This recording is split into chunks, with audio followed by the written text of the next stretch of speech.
So we're going to talk housing, inflation, the week ahead, and we will, yes, unfortunately, have to touch on the debate that happened Thursday night.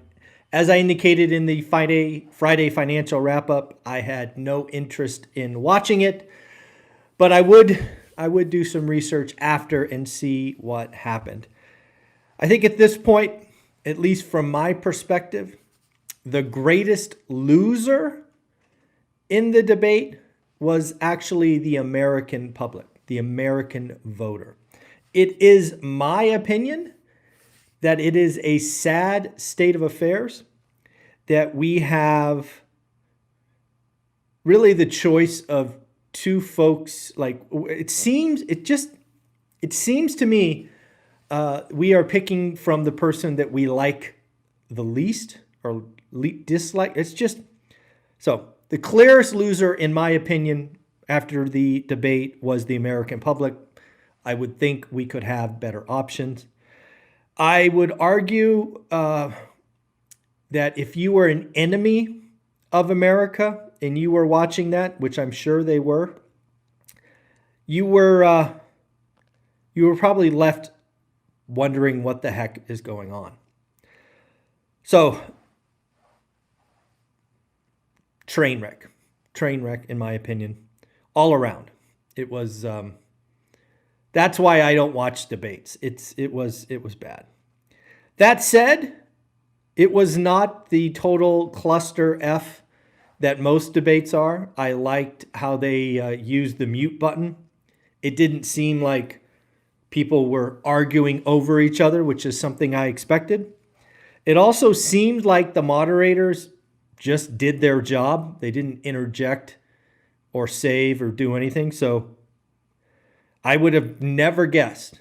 I would have lost a lot of money. If the highlight of the event was the moderators and the format. So what do I know? But anyways, that's enough about Thursday's disaster. I won't be talking about it again.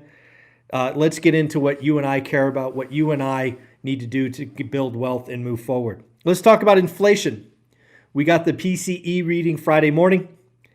It came in as expected. Both core and headline PCE ticked down slightly. Both moved from 2.7 to 2.6. So at the end of the day, when we look back at, what would that be, May data for inflation, they're all heading the right direction. CPI, PPI, and PCE. Again, not low enough to really seriously think about cutting in July. I think that is a farce. I think a rate cut in July is not likely. You could argue that September is still possible, although if you watch this channel, you know my opinion is we're going post-election with a 50 basis point cut in November. So more on that later. I don't know if you saw this, but Nike had a disaster of an earnings announcement. They actually expected sales to drop 10%. Wow. 10%. Highlighted some specific weakness in China. Not a good look for the folks over there at Nike. Got a quote from Jaspreet Singh. Jaspreet Singh has been on the channel, somebody I watch. I thought this was very good. I follow him on X or Twitter. Jaspreet said, "The days of saving your way to wealth are long gone. Buy assets, dodge liabilities, and stack cash flow." Folks, the wealth formula is remarkably simple. Step one, you have to create disposable or discretionary income. Not only do you have to create it, you have to grow it. In step one, your job is to create little seeds that you can plant with assets, and then over time, those assets grow. And if you do it for a decade, your chances of being wealthy are really, really good. It is that simple.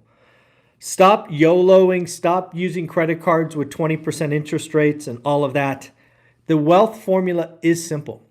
You can either play the game or hate the game. If you're just out there raging against the machine, you're going to lose. it's fruitless effort. Just understand the game and play it to the best of your ability. Let's talk about some housing stuff because I got a lot of housing data this Sunday morning. We got Bank of America. Bank of America is out highlighting that the U.S. housing market is likely stuck until at least 2026.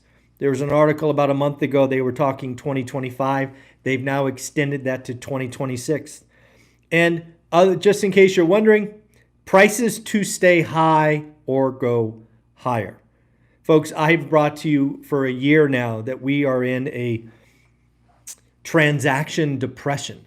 The housing market transactions, existing home sales, are going to be right around 4 million to 4.2 for the foreseeable future. The 54-year spreadsheet gave us the answer. It gave us the answer. A lot of you argued and said this time is different and blah, blah, blah. It's not. I'm sorry. It's just where we are. It could be years. It might be 2028 until the market heals itself. The move-up buyer is stuck. A lot of people couldn't afford to buy their home today that they already bought, given today's interest rates. It's just going to be a market that is stuck. We are now starting to see markets that have real chances of corrections or crashes. Parcel Labs, shout out Resi Club, Lance Lambert for putting this together. Parcel Labs have identified 15 housing markets at risk of a correction. Drum roll, please. 13 of the 15 are in Florida, and the other 2 are right around the Panhandle. So again, it is clear where a lot of the pain is building. You're seeing the inventory and insurance. There's a lot of drama going on in Florida and the Panhandle. So again, 13 of the 15 markets are in Florida.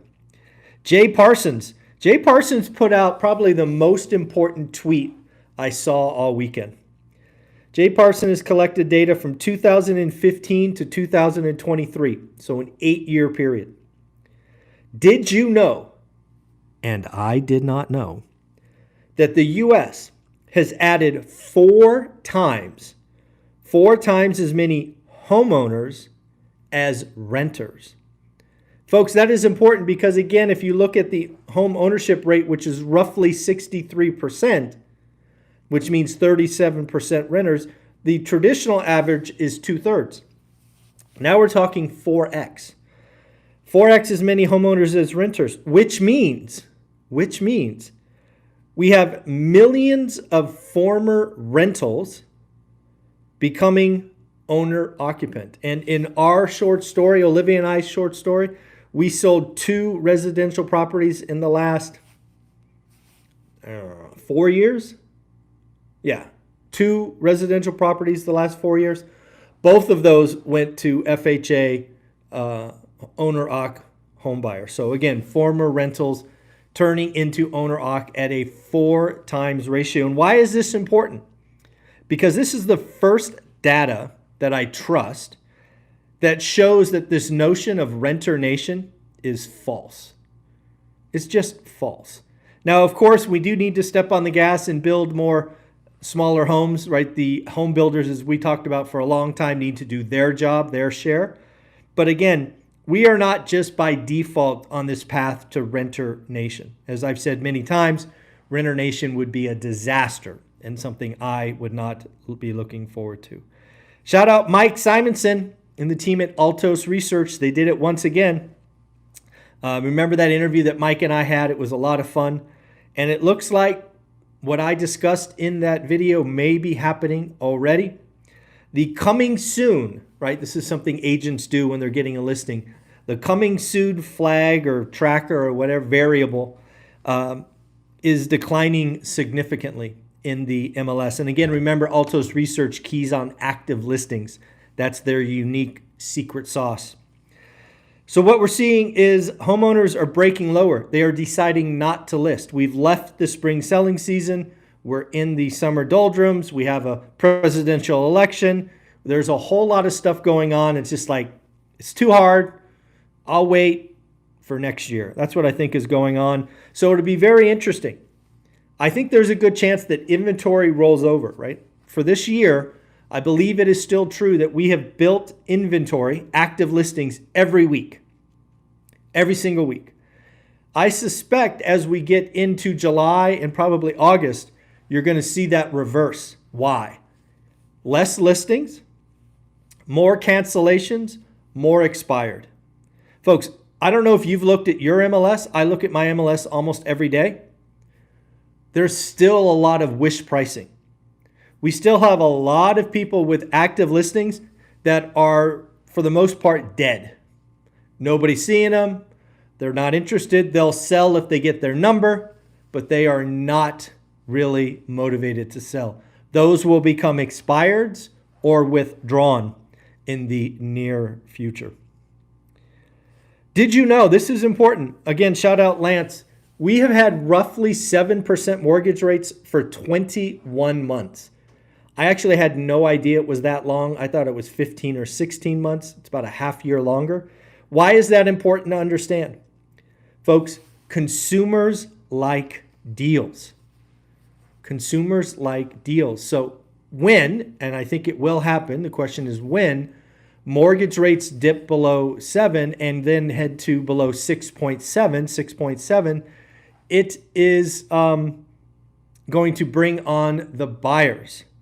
That's what I believe. The marginal demand will be unlocked when we get below 6.7%. Not below 7. I do believe we're going to need to meaningfully go below 7 and hit 6.7%. A couple of quick things. I don't know if you guys noticed, but thank you very much. One rental at a time. This channel right here hit 60,000 subs yesterday morning. We hit 60,000 subs. I want to thank you very much. I also want to tell you that I'm going to go live on YouTube at 9 a.m. 9 a.m. today. We're going to do a 60-minute lesson learned. We're going to talk about one rental at a time, the journey. You can ask me any and all questions. I'm, of course, an open book. If you want to talk about real estate, the economy, you want to talk about growing a YouTube channel, you want to talk about growing fast versus impact, you want to talk about multiple income streams, whatever you want to talk about, 9 a.m., so roughly, 80, 90 minutes from now, I will be going live here on YouTube, so we'll see you there. Also, again, if you follow the channel, you know that I have a marathon coming up in early November. We're 18 weeks out from my marathon, so you're going to see me get more serious about my training going forward. So a lot of fun there. All right, last thing we're going to talk about is the week ahead. It is obviously a shortened week with the July 4th holiday. Monday, we will get ISM manufacturing, what is going on in the manufacturing segment of our economy. Tuesday, we will get the JOLTS report. Again, job openings. I think last month we were down to 8.4 million. I think we peaked at over 11. Is that still going down? We'll get auto sales. I don't know if you guys know this, but there was a hack of the auto system last month. So we're just going to see how much auto sales were hit by that.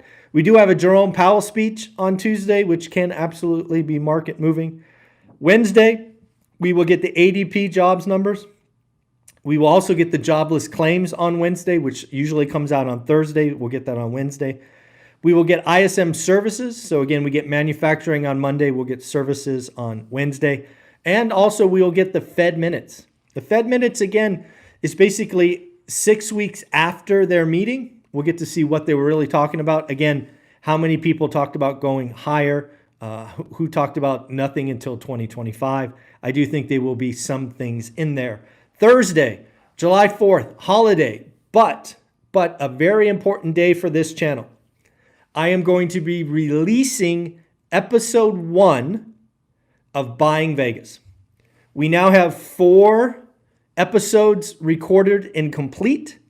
We are going to release episode 1 July 4th, 6 a.m. That way the folks on the East Coast can watch it perhaps before they head off. This has taken a lot of work, a lot of money. I want to highlight Heartfelt Productions. I want to highlight TYLG, both of them for doing the heavy lifting. Also want to shout out Olivia for being a good sport and really being the star of the show, in my opinion. Let me know what you think on July 4th. And then Friday, folks, we get the jobs number. That is absolutely the most important number of the week. What is going on with jobs? Expectation is 195. Remember, last month we got a big beat, which again was not really a big beat. We got 272, but again, we lost full-time employees. We got part-time. The unemployment rate is expected to stay at 4%. Again, we ticked up to 4% last time. A couple of more things. We got Craig. Craig, thank you very much. Here is your black card. Craig, sorry, buddy. I think you sent me this note last week or the week before while I was traveling. I should have sent it out earlier. My mistake, but it is going out today. And then finally, folks, we're doing stuff in school. You know that school's important to me. We're trying to do something different. The next thing I do at 8 a.m. Pacific, I will be going inside school for a live Q&A. We can talk about real estate, levering up, management, whatever you want. I will be in school. Then tomorrow, Frank, Old Guy REI, will be hosting the first accountability group. I think accountability group is important. It's happening, I think, at 6 p.m., might be 5 p.m. But again, it's already scheduled and in school. And today, we are announcing something on Tuesday. Tuesday, the one and only financial firefighter, Mark, and I will be talking. And we will be talking about out-of-state investing. Maybe we'll talk about YouTube, whatever you guys want. Again, the school community is something that is important to me. It is a unique place where we are adding education. If you want to know about Buy Box, there's a 90-minute deep dive. You want to know about creative financing? There's a 6-hour masterclass. You want me to hand-hold you? I gave you my 10-week boot camp for free, let alone my desire to get you expert commentary every single week, live Q&As and the like. You need to join school. If you're serious about real estate investing, you need to join school. It's $20 a month. It's crazy that I keep these prices here, but you know, it's what I want to do. I know it's a price point everyone can afford, and you're going to get to talk to millionaires, interact, ask questions, and get the replays. I know that I choose to do a lot of these sessions in the morning, and a lot of you can't make them. I understand. But they are recorded, so you can go back and watch them. Also, something if you don't know, you can direct message me in school with your questions. Folks, the calendar function is right there. If you want to send me questions ahead of time, no problem. I will make sure they get answered. At the end of the day, folks, thank you very much for 60,000. I will be back on YouTube at about 9 a.m. Pacific just to celebrate where we are. I have no idea how long that will go. We will be inside school momentarily. Thank you, everyone. Take care. Bye.